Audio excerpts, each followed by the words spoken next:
Chuck, and welcome to the Truth About Weight Loss Summit. Thank you so much for being here. It's my pleasure. Thanks for having me. Well, it is my pleasure. And you have an incredible transformation story of not just losing weight, but actually maintaining that weight loss for some time now. And I'm wondering if you could please share it with our viewers. Oh, I would love to. And really, I think that as you'll hear with this, the plant-based diet is it's not just great for losing weight, but it is the best way to keep it off. And it absolutely puts the nail in the coffin for the yo-yo diet. And so if you have been on this roller coaster your entire life, you've gone up, you've gone down, don't really care how many diets you've been on, this should be the last diet that you ever go on. And it's not really going to be a diet at all.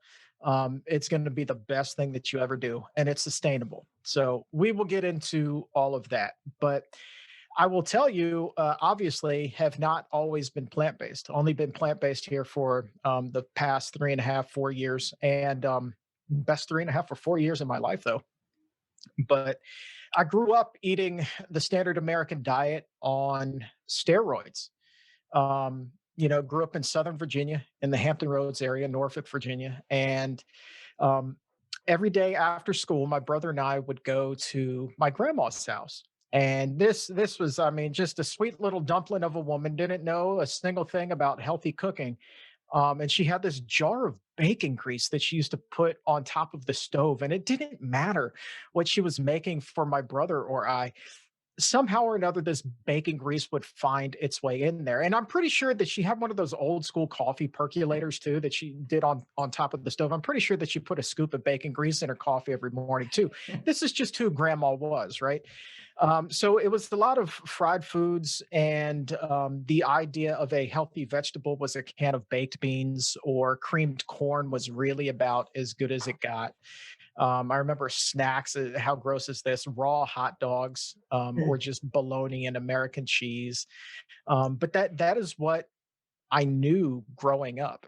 And then so she would get my brother and I right after school, and then my mom, who was a single mom, she would come and pick my brother up. And because she was always working, there wasn't a lot of time. We went to the drive-through for dinner. So after the bacon grease feast, we went to Burger King, and by the time I was in the second or third grade, I was already upsizing my combo meals and getting the biggest one that Burger King could offer.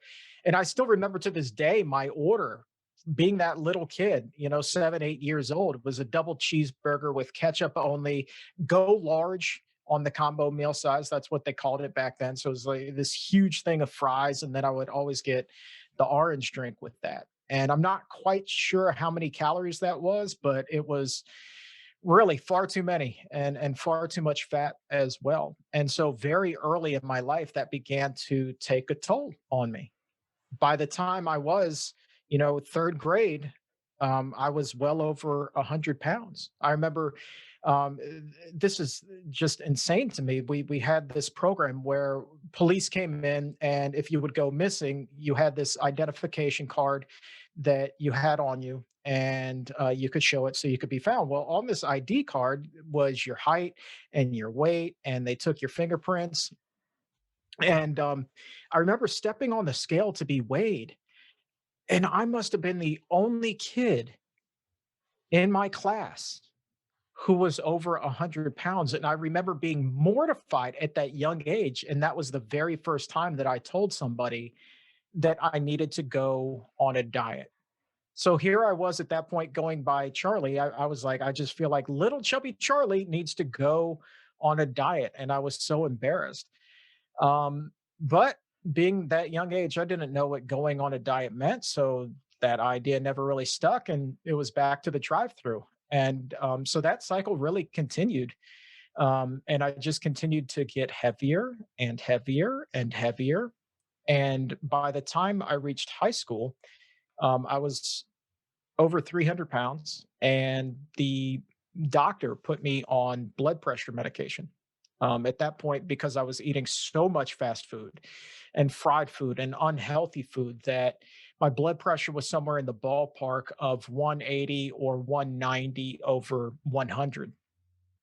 And so I was put on beta blockers, And I remember just being furious about that. One, because I was on the medication, and two, this doctor at the time, actually a nurse practitioner, told me I was going to die if I didn't change my ways. And so here you have a teen, and every teenager kind of has this sense of immortality anyway. So then to be slapped with this reality and then told what you're doing is literally killing yourself, and you can't eat the way that you're used to eating, that was a super shock. And it wasn't a wake up call either. It just made me angry. And I remember my mom driving me home from that doctor's appointment and just pounding my fist on the roof of the car in anger. But before we went to the pharmacy to fill the prescription for the blood pressure medication, we went to the drive through. Oh, And this was just the cycle that perpetuated. Um, and I was always sick. My God, I was always sick. You know, I would miss just chunks and chunks and chunks of school at a time. Every time I felt like I got over a sinus infection or strep throat, I would come down with it again. And it almost became a game where how thick could I have my file at the doctor's office be? They hadn't transitioned yet to digital systems. So they got this thick paper file that by the time, I stopped going there, it was about as thick as an encyclopedia. And treating it like a game, it wasn't very serious to me. So I continued to go through the drive through. I continued to eat more and more fast food. And I'll tell you, it was at that point that I became addicted to food, but I had no idea that I was. And I just got heavier and heavier and heavier. And by that point, when I was in my late teens and early 20s, I had begun working in radio. And that was something that I had wanted to do my entire life. And I will tell you this, the things that we say to ourselves to justify our unhealthy ways, knowing full well that what we are doing is shortening our life, is horrible for us. The things that we are doing to ourselves, we will tell ourselves that they're not as bad as they are, or we'll make excuses in our own mind to continue this unhealthy and detrimental behavior. So for me, one of the key excuses was the fact that I worked at a radio station here in town in Washington, D.C., WBIG, Big 100.3. And so here I am getting my big break on air as one of the wacky morning sidekicks on the radio show. And I had to be this, at least I told myself, I had to be this big Chuck character. And that was the only possible way that I would ever be able to live out my dreams was as Big Chuck.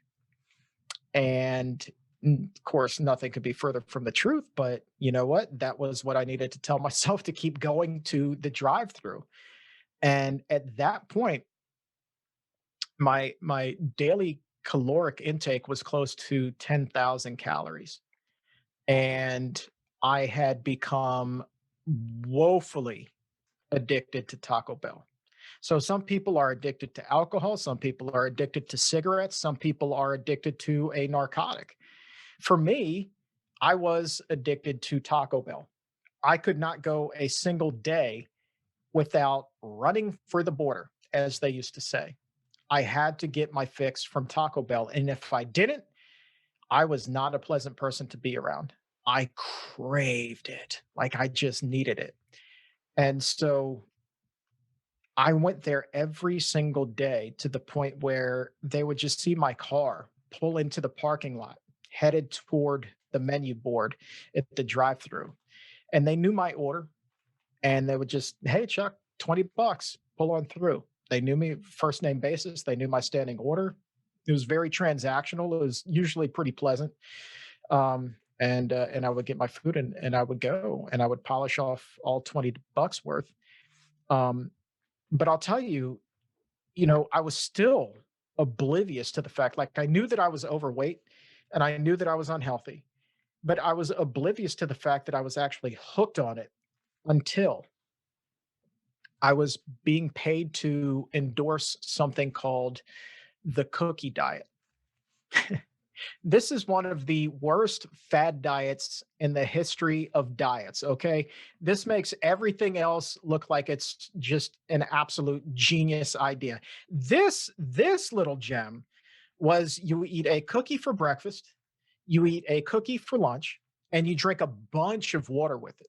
And that's supposed to fill you up, right? But these cookies, they don't taste like cookies. They taste like the sponge that's on top of your kitchen sink with just a sprinkle of cinnamon and one raisin in them. So you eat this and you drink a lot of water, and the idea is that it will hold you over until dinner. And for dinner, they tell you, well, just eat a sensible dinner. But they don't define what a sensible dinner is. They don't tell you a damn thing. They just say, well, make sure that it's got some vegetables. And that's it. So to me, that's like open season. I can go and have a 24-ounce steak and a loaded mashed potato, French fries, a Big Mac. And well, if I get a burger, the tomato on there, that's a vegetable, that counts. So that was kind of my idea behind it. But because I was paid to do it, I tried to do it right. And I ate what I thought was a sensible dinner with lean chicken breast, baked potato, not loaded, and a side salad. Here's the thing. Night one, I started to feel not so good, a little bit cranky, but kind of like a flu was coming on. But I didn't give in. I didn't go to Taco Bell. Night two, I was sick.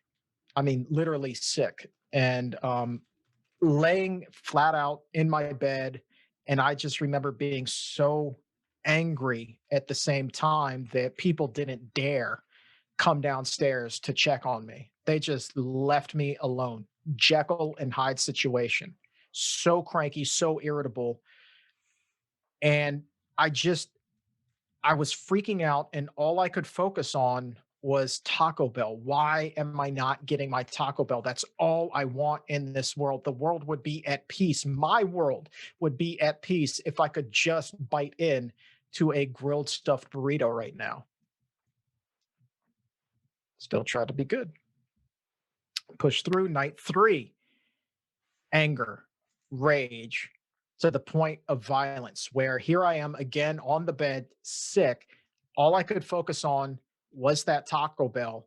But I'm still, because I'm being paid to endorse this diet, come hell or high water, I thought that I was going to be good. But I was so angry at that point that I jumped out of bed and I, boom, put my fist through a wall.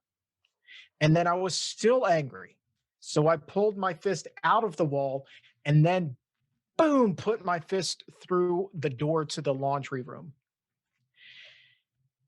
Went back, laid down in bed, just seething in anger, but still didn't want to disappoint anybody because I was being paid to endorse the cookie diet and everybody was rooting for me to lose weight.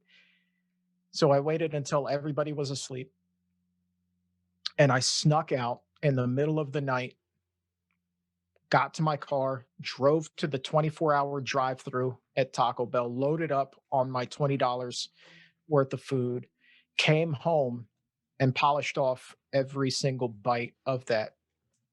And this was the first time that I realized that I was addicted to it, like it was a drug. Because when I took that first bite of that food, I will never forget, it was a 7-layer burrito. When I took that first bite, I felt this warm rush. Just, it was like a wave crashing over me. And then I began to cry. I literally was crying as I was eating this food because it felt so good. But that's when I realized at the same time, like, crap, I've got a real problem. This is why I've been so angry. This is why my brain was freaking out. And so now, if I'm feeling this good because I'm eating it, I'm now eating myself, not just to get full, but I'm eating myself to an early grave. But I was so addicted that I couldn't do anything about it at this point. And so I continued to sneak out in the middle of the night, my clandestine fast food missions in the middle of the night, and to make people think that I was still doing good with this cookie diet, I was going on the radio and lying to people every single day, talking about how well this thing worked. But in reality, I was just spending 2.5 or 3 hours a day at the gym trying to burn off as many calories as I possibly could so I would lose weight while still being able to go through the drive through. And so that's what I did. And, I mean, that method worked. It wasn't the cookie diet, but it sure as heck was the Taco Bell diet, and wound up losing like 55 or 60 pounds on that diet. And nobody was any the wiser. I never, ever, ever gave up my Taco Bell. And all the while here, there's so many layers to this story. And I apologize if I'm rambling. Um, all the while, as I have this epiphany that I have a serious problem here, I'm dating a girl who did not have a weight problem. And anyone who is that overweight, I don't care what they do for a career, I don't care if they're well known or they're just some random guy on the street. 9 times out of 10, that self confidence is going to be lacking. I was no different. But here I am finally in probably the first real relationship I'd ever been in my entire life. The girl did not have a weight problem. And I thought that I had hit the jackpot. But she begged me, don't tell our coworkers, don't tell our friends, don't tell your family, don't tell anybody that we're dating. And why is that? Why was that? The only thing I could come up with was it was my size. I was 420 pounds at that point. Who would possibly want to be with somebody that was that large? So that was part of my motivation for the cookie diet, right? Was, well, if I lose this weight, maybe she'll say, okay, I can tell my friends, I can tell my family, and we can be out with our relationship. That day never came.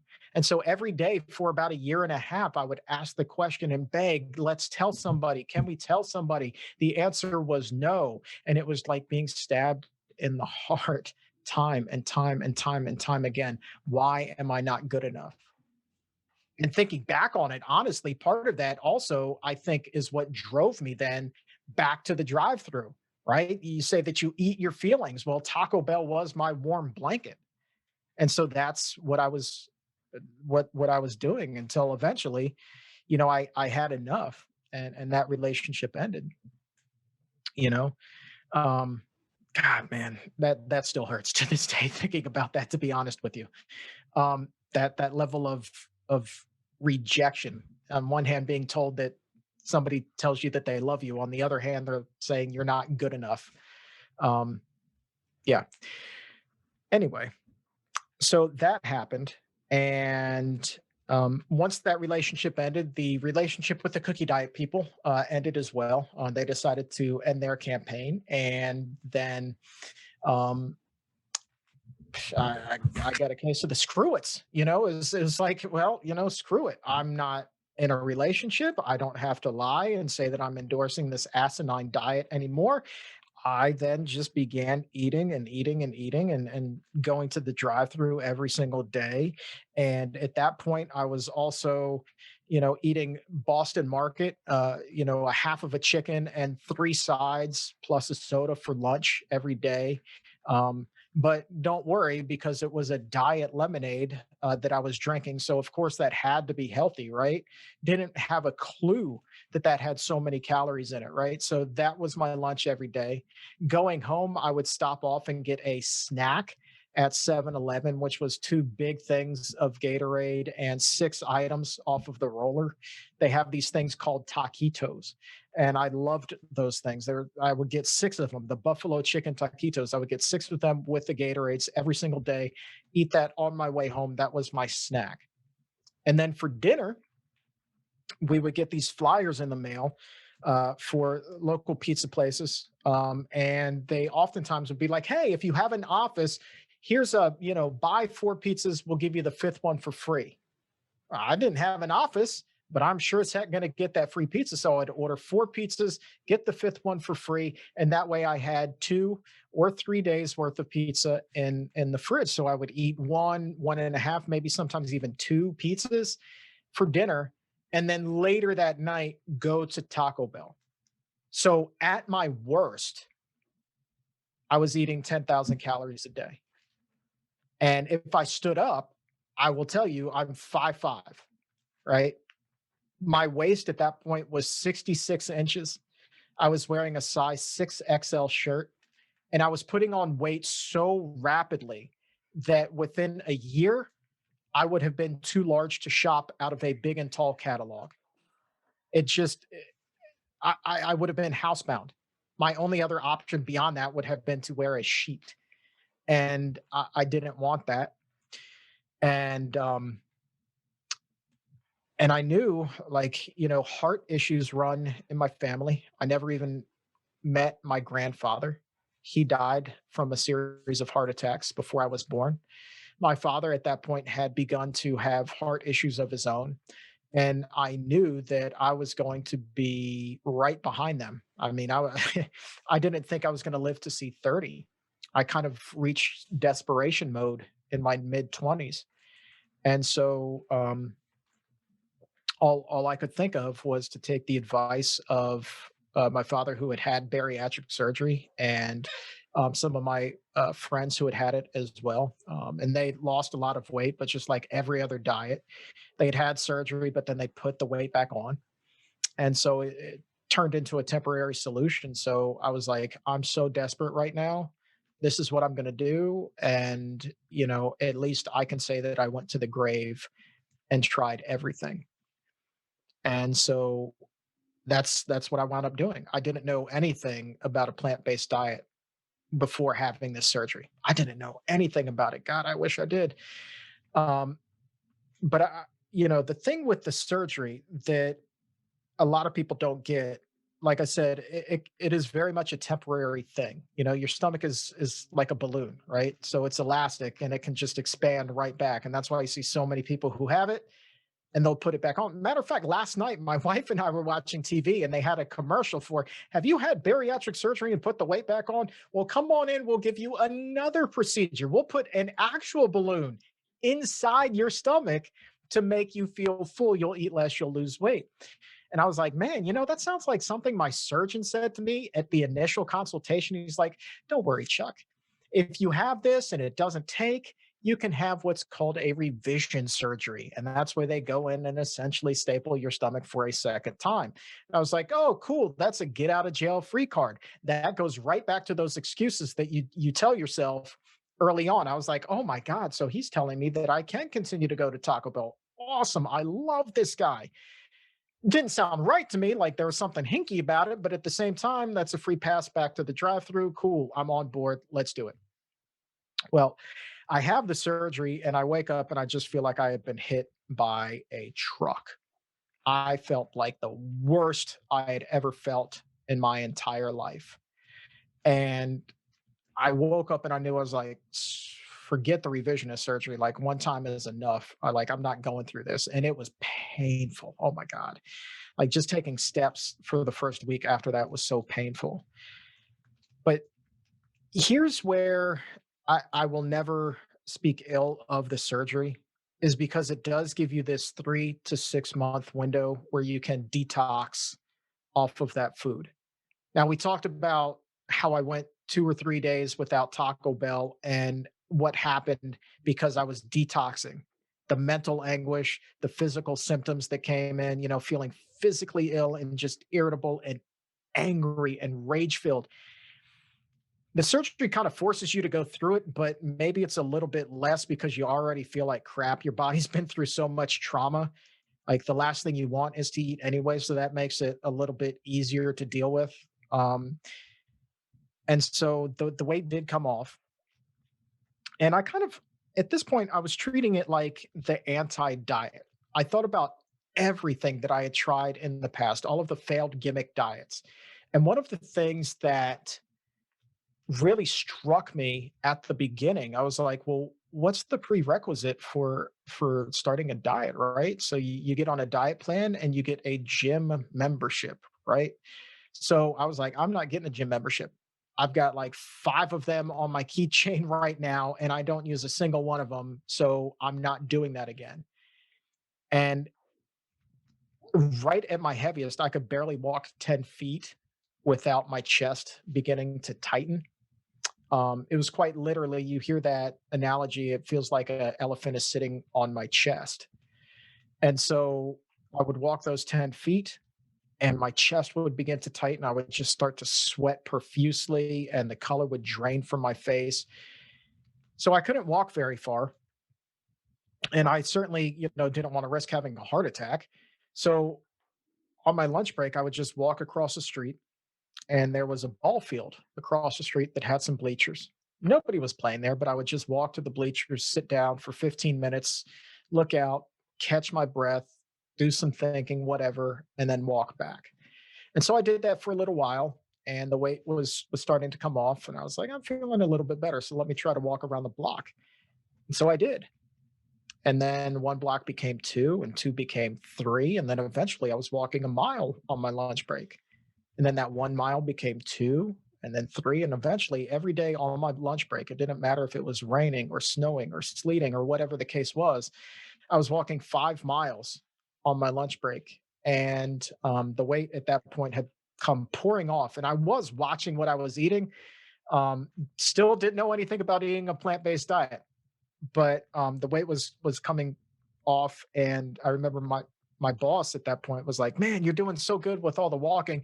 Take an extra half hour. Make sure you get in all 5 miles, and then you can just make up that half hour at the end of the day." So to have that kind of support was really cool.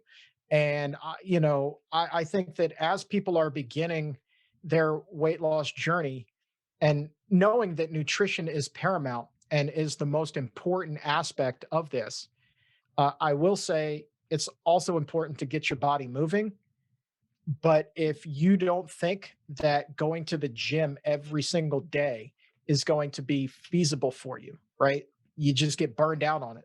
Trust me, if you're watching this and you're wanting to lose weight, I'm betting that you've got a couple of gym tags on your keychain as well. And you probably went for 2 or 3 months and then you said, forget this, right? So by doing this and just building it into your work day, you don't have to worry about dragging your tired butt behind to the gym after work, right? So it's already built in, it's already done, and you can really concentrate on the most important thing, and that is your nutrition.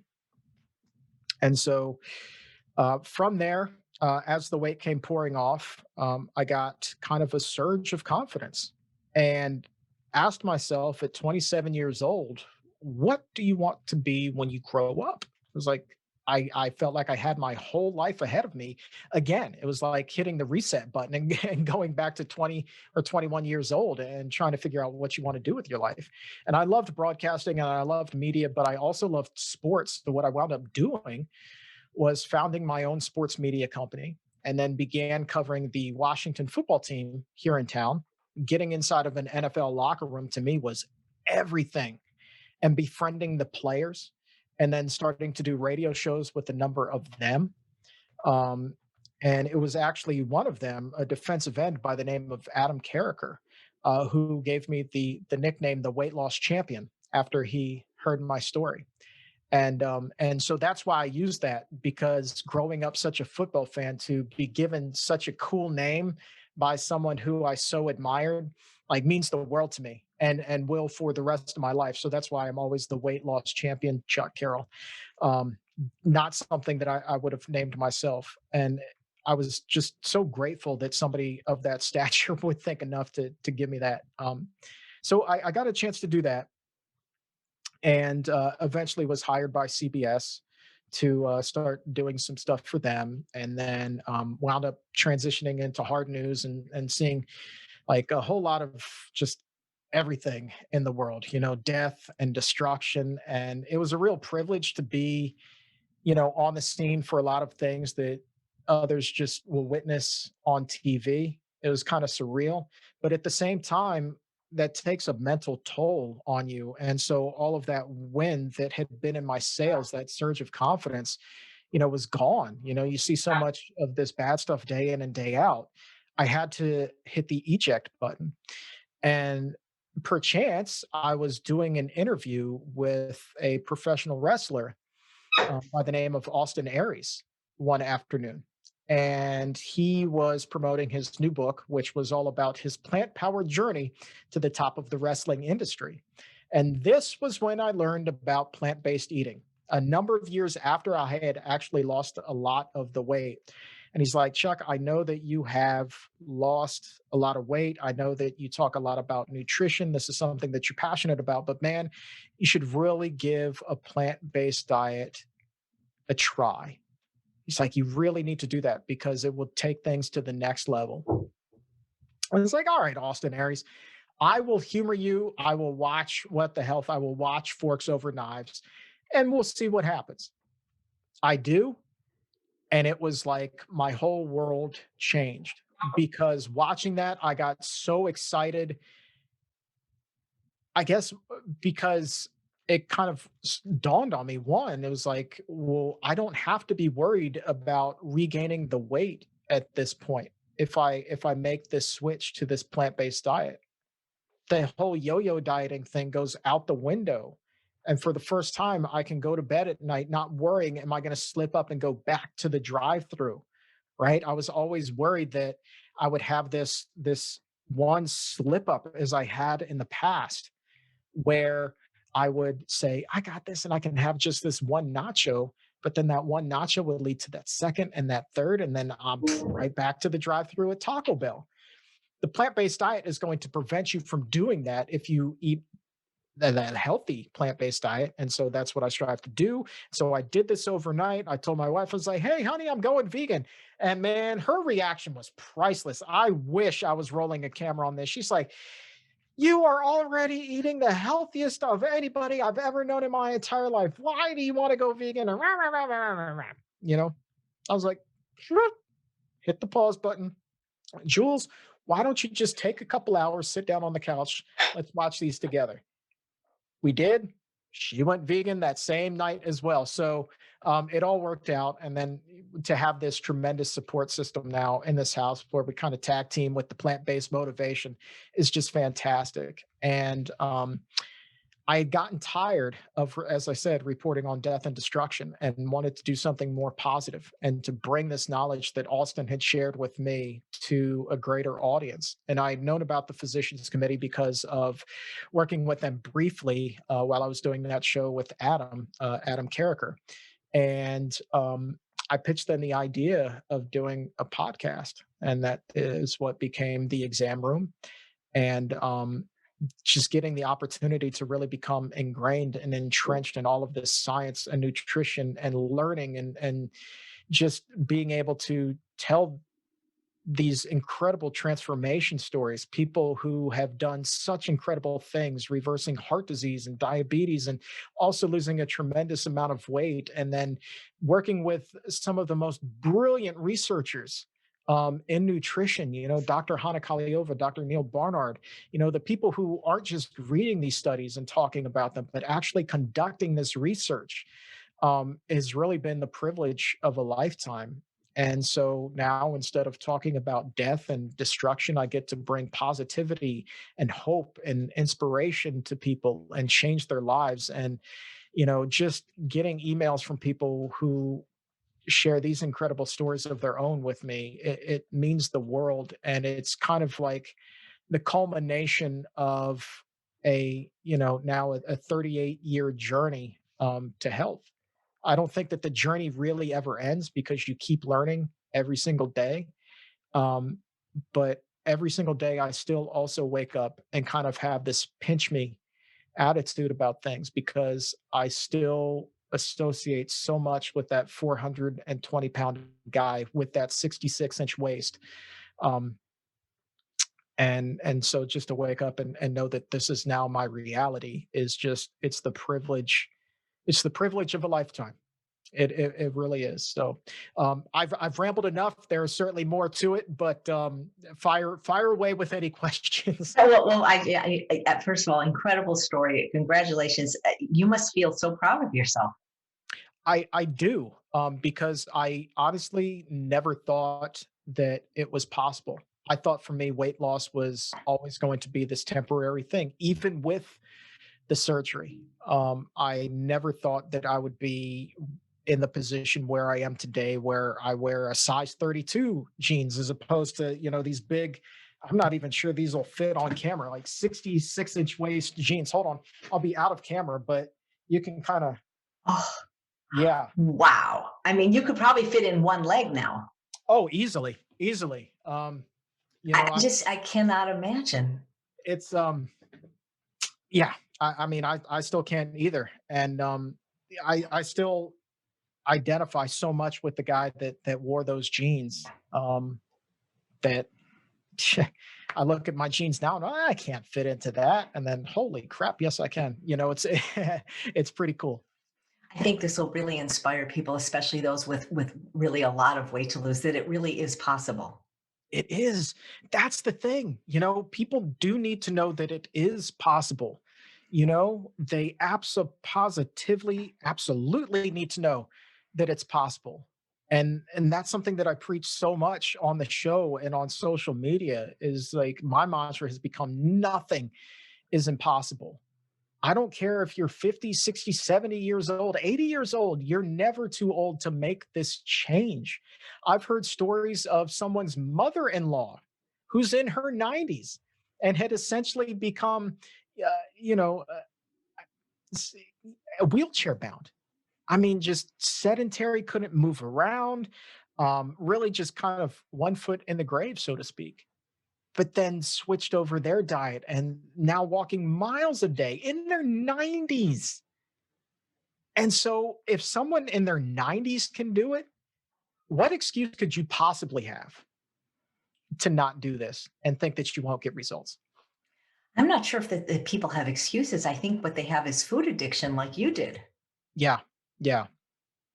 That is the tough nut to crack. And a lot of people always ask, could you have done this without the surgery? Could you have beaten your food addiction without the surgery? And honestly, I don't know.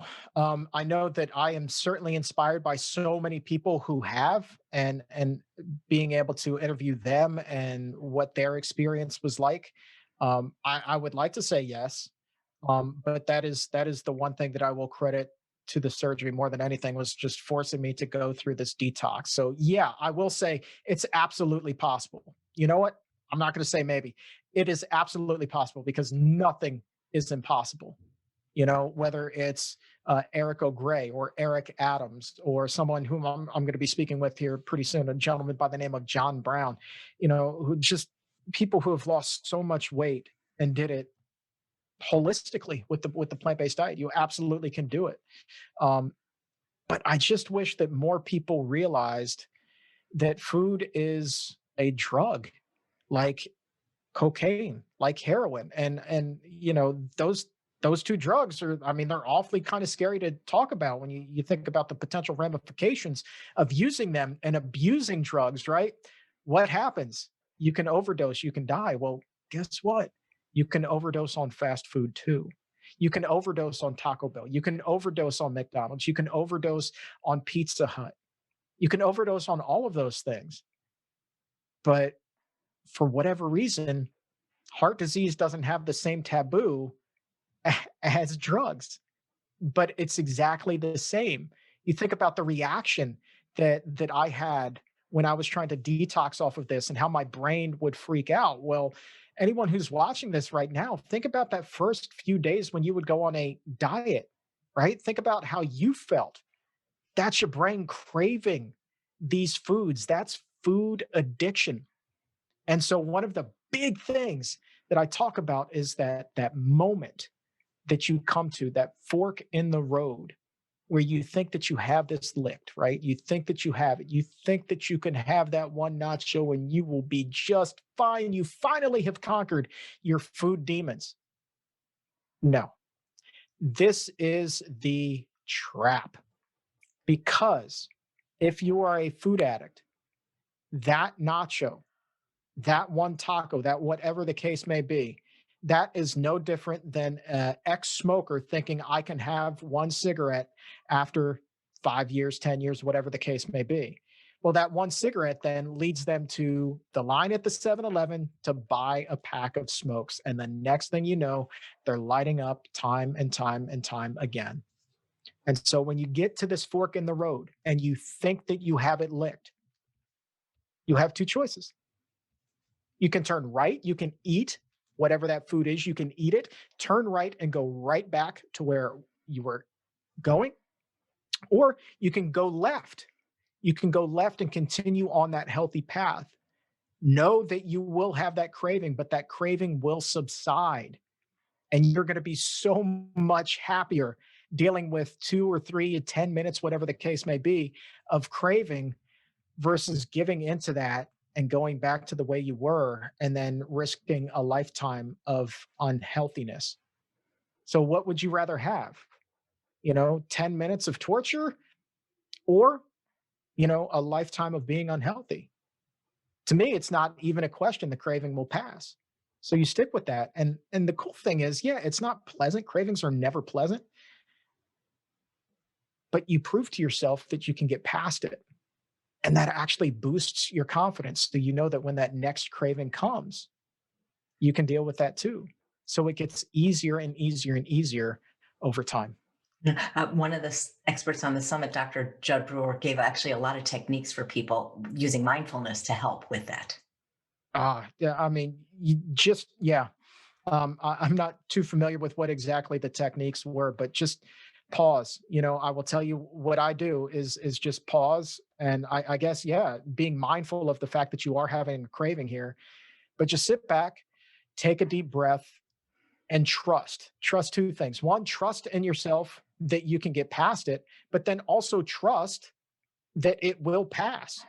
It absolutely will pass. It does not last forever. It can be very fleeting, so it can be a short term thing, but you will get past it. So just be mindful.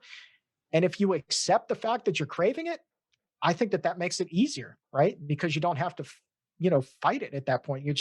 You accept it and it makes it easier to deal with. You're not fighting it, you're just dealing with it at that point. Right? Because I think when you give in to the craving, you actually just intensify it. No question about it. No question about it. You light up those pleasure centers in your brain again. We didn't even get a chance to talk about that here. I mean, your brain really does. Those pleasure centers light up to fast food the same way they do to drugs, to alcohol, right? I mean, they just light up like a Christmas tree. That sugar, that fat, that salt, that is, these people who design these 7-layer burritos, these grilled stuffed burritos, these Whoppers, these Big Macs, man, they know what they're doing. They have just the right combination of the salt, the fat, the sugar to get you hooked and to get your brain just saying, this is the ticket right here. Except it's an unhealthy ticket that you don't want. Absolutely. Moments of pleasure for a lifetime of pain is what I say. Amen to that. Yeah. Amen. The cookie diet experience, in a way, that was a real blessing because if you hadn't gone through that, you might never have known you were addicted to fast food. It absolutely was. And so, yeah, I don't recommend the cookie diet for anything other than if you want to experience what food detox is like. This is probably a good way to do it. Um, and I am grateful, and I'm glad that you said that because I'm actually grateful for every single negative experience that I ever had.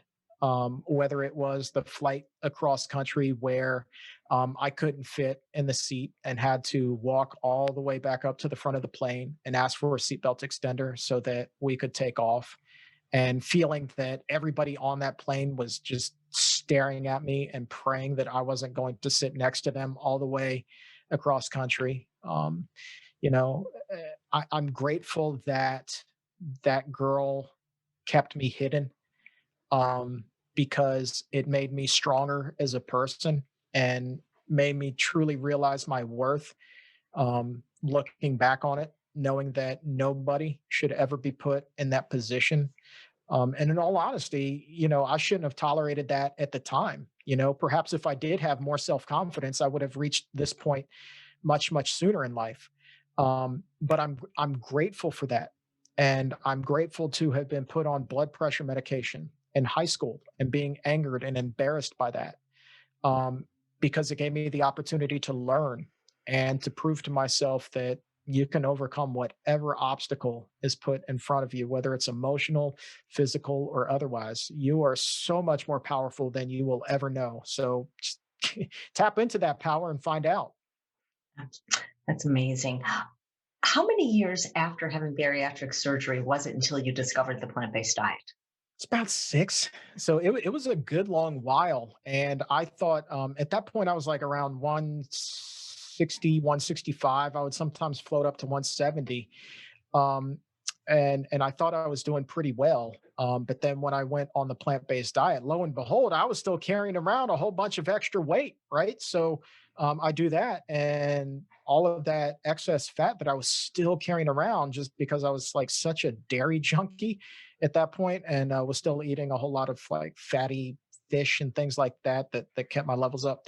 I got sucked all the way down to 140. So that last 25, 30 pounds just came right on off. And I mean, I feel so good now. It's just incredible. It's just incredible. So you feel that it has been easier to maintain that weight loss with the plant-based diet?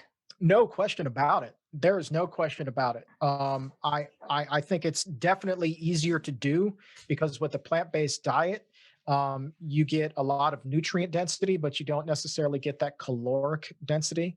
You know, you get all the nutrients you need with not a lot of fat, and so that certainly makes it all the easier. And the cool thing is, like, you know, how many diets have we gone on where you're hungry, right? You know, you're going to starve yourself into being thin. Well, that's not sustainable. With a plant based diet, you eat and you eat and you eat and you're full and you don't, you get to a point where you don't want to eat. But you know what?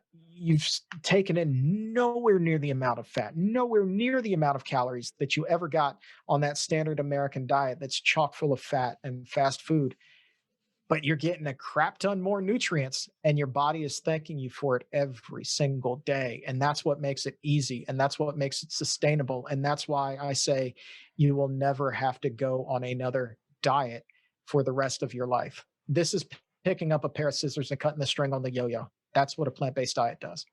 I couldn't agree more. Other than the cookie diet, Chuck, did you ever have any other weight loss attempts when you weighed 440 pounds? Ooh, yes, ma'am. So there were some gimmick ones. My mom, she has struggled with her weight, so she found one at a gym that she belonged to that had a whole lot of prepackaged meals. I can't even remember what the name of it was, but we're talking about the kind of meals that you would buy and you didn't even need to refrigerate. Okay. So it didn't matter if it was lasagna or chili or soup or anything like that, right? Completely non perishable, you know, would probably still be good at the next millennium. And so, like, the food just, it did not taste good. And so you would eat that, and they were small portions. I mean, they were like, we're going to give you a tray that's about the size of your cell phone of this chili, and you eat that. You don't have to refrigerate it, but put it in the microwave, and so eat this, and then snack on some baby carrots or something like that, and you'll be good. Now, of course, you're restricting your portions at that point. You're going to be like starving. You're going to be angry.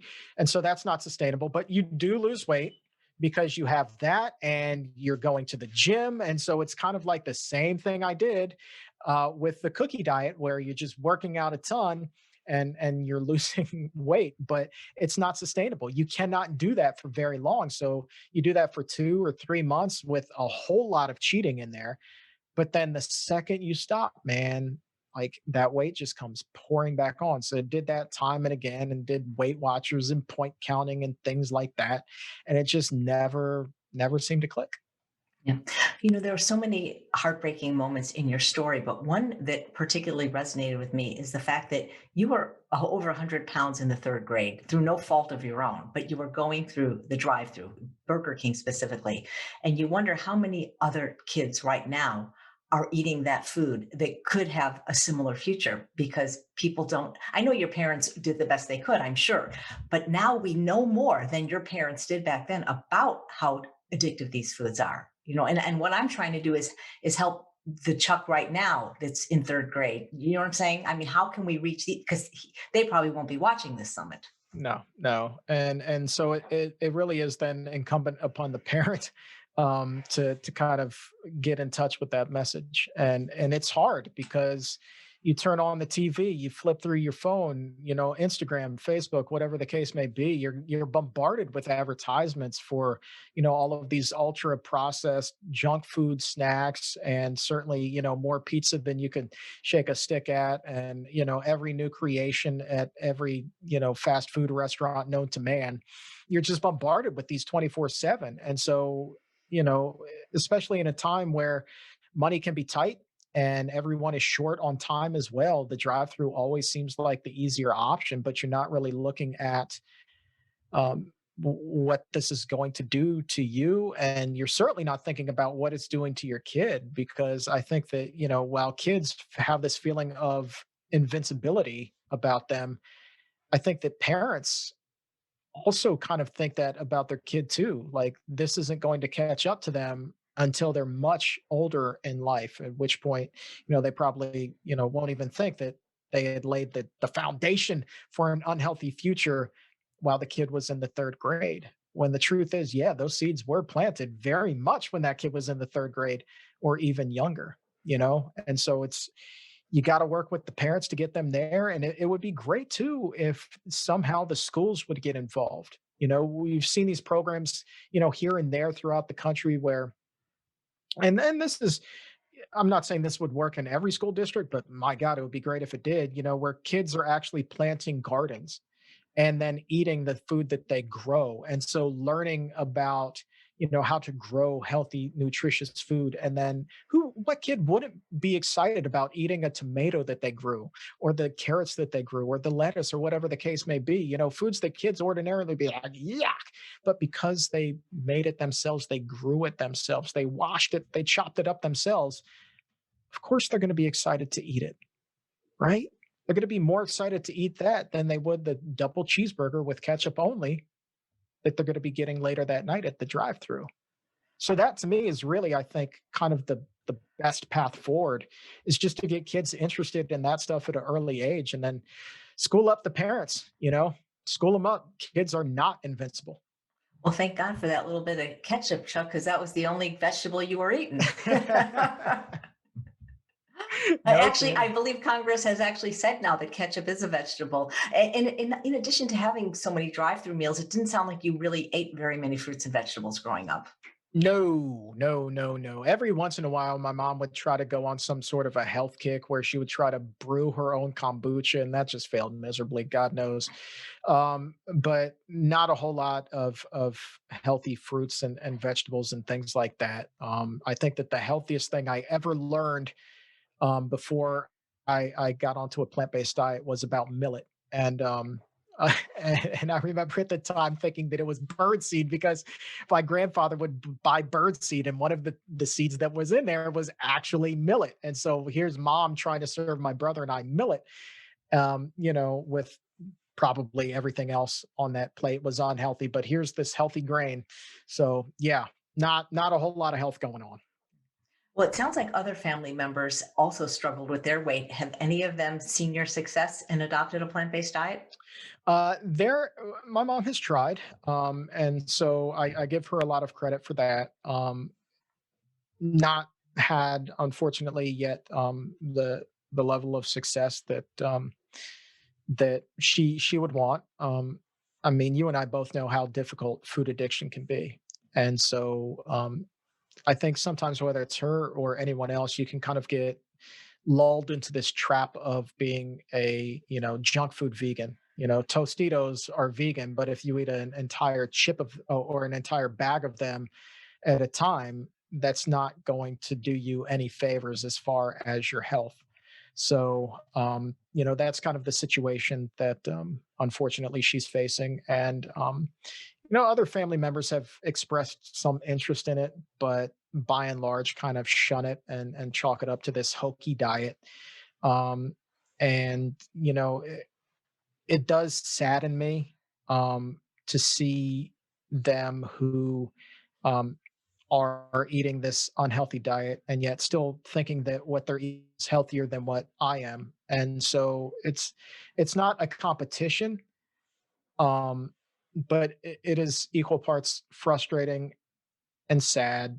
And I wish that, I could find a way to get through to them before it's too late. And I don't want to be so dramatic. And I'm not saying that they're, any less important in this world than I am. Like everybody is equal, right? I just want for everybody to be as healthy as I am. I'm not being judgmental. I'm simply stating the health facts as I see them. And I love them dearly. And I think no less of them. I just want the best for them. Right. Other than you, I think one of the heroes in your story is that boss that told you to finish your 5 mile walk and then make up the work later. I thought that was incredible. If more employers could find ways to work activity into the workday for people. And also, what was inspiring is that you just started somewhere, because we know that you're not going to start being 440 pounds to running a marathon, but you walked across the street. You started. That was the main thing. You started. Yeah, and there's light at the end of the tunnel. Even if that tunnel is 10 miles long and as dark as an abyss, believe you me, there is light at it, and you're only going to reach that light if you take that first step. So the most important thing is you take that first step, because every step thereafter gets a little bit easier. Absolutely. What's your take on moderation versus abstinence?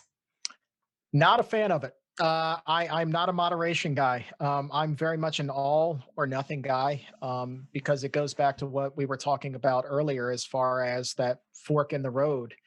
Moderation to me is giving in that one time and going right back to where you were, as opposed to going left and staying on that healthier path. Moderation to me is, well, you can have moderation today, and maybe you can have moderation again next week and the week after, but sooner or later, moderation becomes your diet, period. And so I'm not a fan of that. And I think that there are different levels of food addiction for people. Maybe some people can handle moderation.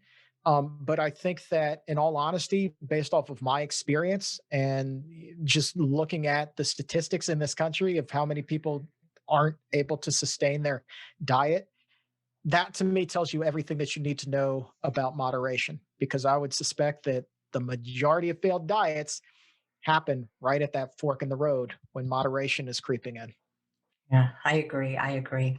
So many people watching this summit probably have had many weight loss attempts, maybe some successful, but not so much at keeping it off. What would you say to somebody who might have given up hope that they could ever be successful like you have been? You can. All right. Like, I'm not Superman.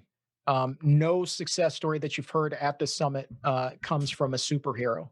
These are everyday men and women who have just proven to themselves that it is possible. You only think that it's impossible, right? But your thought is not reality. So thinking that it's impossible is your way of putting up an excuse, creating an excuse perhaps not to try, because the thought of living without this food terrifies you, right? It can be terrifying. We have this incredible relationship with food, right? But you can do it. You're not Superman, you're not Superwoman, you're just you. But you are more powerful than you will ever possibly know until you start to try. And that is when you figure out how powerful you can actually be. Wow. So, Chuck, what's the real truth about weight loss? The truth about weight loss is kind of two things to me. One, it's not your fault that you are where you are today. Okay, we are set up to fail. Okay, we are set up to be as big as humanly possible because of all of these fast food restaurants, that standard American diet, the fact that all of these foods are, subsidized. And I don't want to go too far down this rabbit hole, because this is a whole other topic, but believe me when I say that it is not your fault the way that you are.